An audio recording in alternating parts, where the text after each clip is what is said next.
Parte 3. Transportes. Introdução. Embora tenhamos criticado o conceito de função e até mesmo tentando uma redefinição radical, não obstante nos ativemos a ele, recorrendo aos contrastes que temos, mais gerais, baseados em déficit ou excesso, mas é evidente que outros termos bem diversos também têm de ser empregados. Quando consideramos os fenômenos como tais, a verdadeira qualidade da experiência, pensamento ou ação, precisamos usar termos que lembram mais um poema ou uma pintura, como, digamos, um sonho pode ser inteligível em termos de função? Temos sempre dois universos de discursos. Você pode chamá-los físico ou fenomênico, ou como quiser, um relativo às questões de estrutura quantitativa e formal, o outro às qualidades que constituem o mundo. Todos nós temos nosso mundo mental próprio, distinto, nossas jornadas e paisagens íntimas, e essas, para a maioria de nós, não requer um correlato neurológico. Em geral, podemos contar a história de um homem, relatar passagens e centenas ou cenas de sua vida sem introduzir considerações fisiológicas ou neurológicas na narrativa.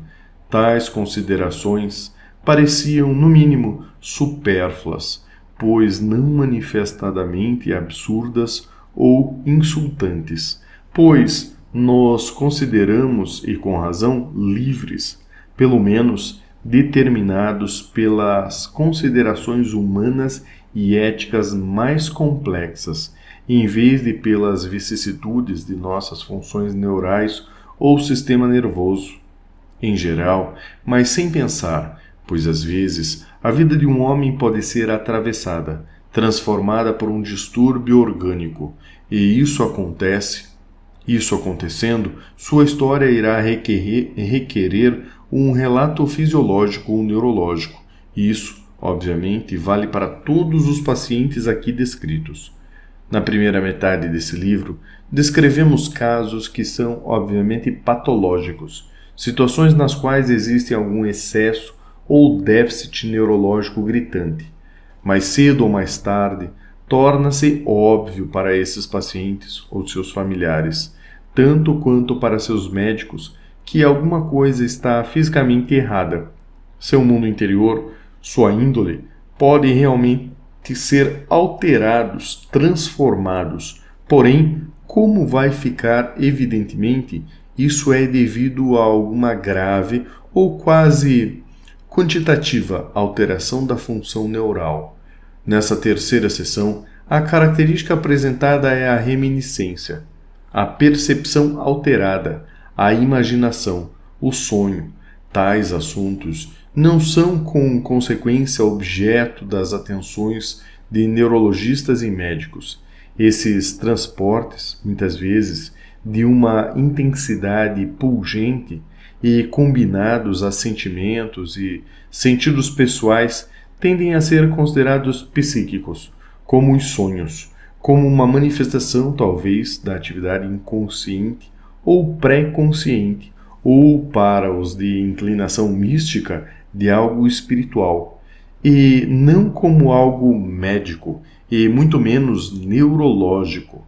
Eles têm um senso intrinsecamente dramático, narrativo ou pessoal, e, portanto, não tendem a ser vistos como sintomas.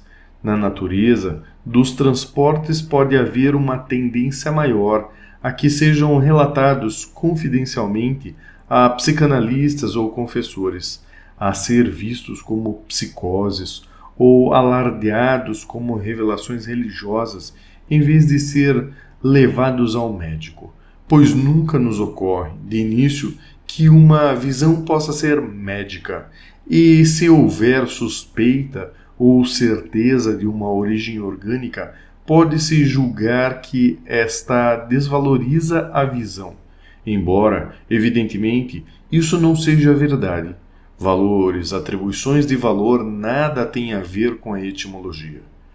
Todos os transportes descritos nessa seção têm realmente determinantes orgânicos, mais ou menos claros, embora isso não fosse evidente a princípio, requerendo uma investigação minuciosa para sua comprovação.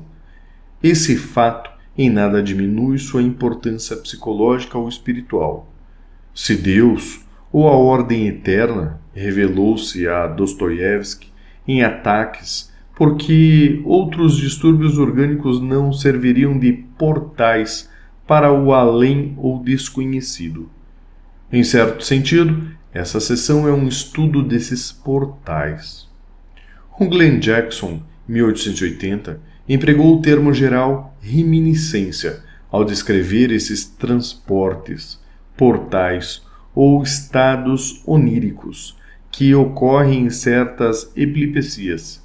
Em suas palavras, eu jamais diagnosticaria epilepsia em razão de uma ocorrência paroxismática de reminiscência, na ausência de outros sintomas, embora viesse a suspeitar de epilepsia se esse estado mental superpositivo começasse a ocorrer com grande frequência. Nunca me consultaram apenas devido à reminiscência, mas já fui procurado por esse motivo, por reminiscência forçada ou paroxísmica de melodias, visões, presenças ou cenas, não só na epilepsia, mas em diversos outros distúrbios orgânicos. Esses transportes ou reminiscências não são raros na enxaqueca. Ver Visões de Hildengarda, no capítulo 20. Essa sensação de voltar, tenham ela origem epilética ou tóxica, permeiam travessias para a Índia, capítulo 17. Uma base patentemente tóxica ou química fundamentada, nostalgia incontinente, capítulo 16, e a estranha hiperosmia descrita no capítulo 18. O cão sob a pele, atividade convulsiva ou desinibição do lobo frontal, determinada a medonha reminiscência de assassinato, no capítulo 19.